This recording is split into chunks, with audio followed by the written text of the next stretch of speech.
একটা মানুষ যদি ওই ভিডিওটা একবার দেখে, যদি সুস্থ মস্তিষ্কে মানুষ হয়, সে সেকেন্ড বার দেখার সাহস পাবে না। যেমন আমিও সেম, যে প্রথমবার দেখার পরে সেকেন্ড বার দেখার আর সাহস পাইনি। তো যেই মানুষগুলো আর কি এই কাজটা করছে, মানে যুবদলের যে নেতারা মঈন আর যারা আদার্স ওর সাথে যারা ছিল, ওই যে পাথরটা, যে সামনে এই পাথরটা আছে, তো পাথরটা দিয়ে যেভাবে মারছে, কি চলে গেছে? আচ্ছা যাই হোক, ওরা পাথরটা যেভাবে এভাবে মারার পরে এখান থেকে আদমরা করে রাস্তায় নিয়ে ওখানে ওরা, মানে সরি, এখান থেকে আদমরা করে নিয়ে ওখানে রাস্তায় গিয়ে পাথর দিয়ে আবার মারছে। তো এটা হচ্ছে বিএনপির মূলত সবারই, সব নেতাকর্মী মূলত মানসিক রোগী। তো ওদের মানসিক রোগী বলা যায়, কারণ ওরা যদি মানে নর্মাল মানুষ হইতো, এটা করার মানে চিন্তা করেন একটা মানুষের উপরে কতটা ঘৃণা থাকলে, শুধুমাত্র চালা দেয় নাই, এই জন্য ওরা এখান থেকে আদমরা করে রাস্তায় নিয়ে উলঙ্গ করে সেইখানে আবার পাথর দিয়ে মাইরা ওর রাস্তার উপর আবার নৃত্য করতেছে। চিন্তা করেন একটা মানুষের উপর কত রাগ থাকলে একটা মানুষ এই কাজটা করে। যাই হোক ভাই, আমি তো ডিরেক্ট বলেই দিলাম, বিএনপি হচ্ছে, এটা আমি অনেকবার বলছি, আমাদের জুলাই অভ্যুত্থান যখন 24-এ আমাদের আন্দোলন শেষ হয়েছিল, তখন আমি বারবার বলছি যে বিএনপিকে বারবার হুঁশিয়ারি করে বলছি, আপনাদের জন্য দেশ স্বাধীন করি নাই, আপনারা মনে করেন না যে আপনাদের জন্য দেশ স্বাধীন করে দিছে, এবার আপনারা ক্ষমতায় আইসা আপনারা স্বৈরাচারী শুরু করবেন। আপনাদেরকে হুঁশিয়ারি করে একটা কথাই বলবো, দেশে আরেকটা স্বৈরাচার জাগতে দেওয়া যাবে না। তার জন্য আমরা, আমাদের যদি আবার রাজপথে নামা লাগে, জুলাই এখনো মারা যায়। কিন্তু ওরাও তো সহযোগী ছিল আপনাদের।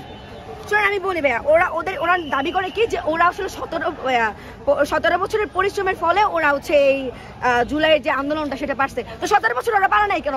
স্টুডেন্ট নাম্বার পরে করতে হইলো বা এইসব বিষয়ে কথা বলতে চাই না।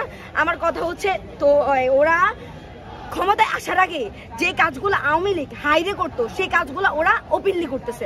আওয়ামী লীগ যে এইসব খুন কামারি যাই করতো, ওগুলো হাইরে করতো, ওরা কি করতেছে? এটা ওপেনলি করতেছে। আচ্ছা, এটা তো মাত্র ট্রেলার দেখাইতেছে, আরো তো সামনে বাকি আছে ওদের। ওরা তো ক্ষমতায় আসে নাই, ক্ষমতায় দাঁড়ান ভাইয়া, ক্ষমতায় আসার আগেই ওদের এত দৌড়, ওরা মানে ওপেনলি খুন করতেছে। তাহলে ক্ষমতায় আসার পরে কি আপনি জায়গায় দাঁড়ায় আছেন? দাঁড়ান, আপনি কি সরকারের কোনো দায় দেখছেন না? সরকার তো একটা সরকার। আমি শেষ করি ভাইয়া, আমি বিএনপির কথা শেষ করি, সরকার আসতেছি। আমার হচ্ছে এই যে আজকে আপনি আসার একটাই রিজন, আজকে সকাল 8টা থেকে আমি মূলত আপনার শাহবাগে ছিলাম ওই দিকে, যেহেতু বৈষম্য বিরোধী ছাত্র আন্দোলন 10:30টায় একটা কর্মসূচি দিছিল, তারপরে কোনো একটা ঝামেলার কারণে সেটা স্থগিত হয়ে গেছে। আমাদের সন্ধ্যা 7টার দিকে একটা মশাল মিছিল আছে। তা আপনি একটা কথা, একটা জিনিস চিন্তা করেন, যে যেই দল, মানে আপনি এখানে দাঁড়ায় আছেন, হ্যাঁ, আপনাকে যে একটা থাপ্পড় মেরে বলবেন, তুই দাঁড়াইছো যে জায়গাটা আমার, চাঁদা দে, চাঁদা দিবেন না, ব্যবসায়ীর মতো আপনাকে মেরে দিয়ে চলে যাবে। শুধু চাঁদা দেওয়ার জন্য একটা মানুষকে কিভাবে খুন করা, মানসিক রোগী। ডিরেক্ট বিএনপি যতগুলা নেতাকর্মী বলেন, ছাত্র দল, যুব দল, ছাত্র দলের একটা পোস্ট দেখছি আপনার কালকে রাত্রেবেলা, যে বলতেছে যে যুব দল মারছে, সেখানে ছাত্র দলের কে জন্য টানতেছে, মানে একই থালার এই পিঠ আর ওই পিঠ। এখন বলতেছে, এখন বলুন সরকারের কোনো দায় দেখছেন না আপনি?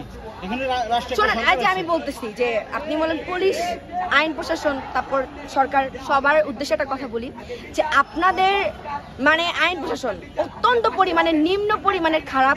যে আপনাদের মানে একটা, মানে চিন্তা করেন যে এক পাবলিক স্পটে একজনকে খুন করা হইতেছে, অথচ আপনারা তার বিরুদ্ধে এখনো স্টেপ নেন নাই।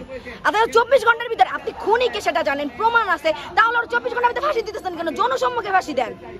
বা এই প্রশাসনের মানে বিরুদ্ধে বা পক্ষে আমার কিছুই বলার নাই। এরা মনে করেন একদম ড্যাম হয়ে গেছে, এরা উঠতে পারতেছে না। আচ্ছা, আরেকটা বিষয়, পুলিশ বলছে চাঁদার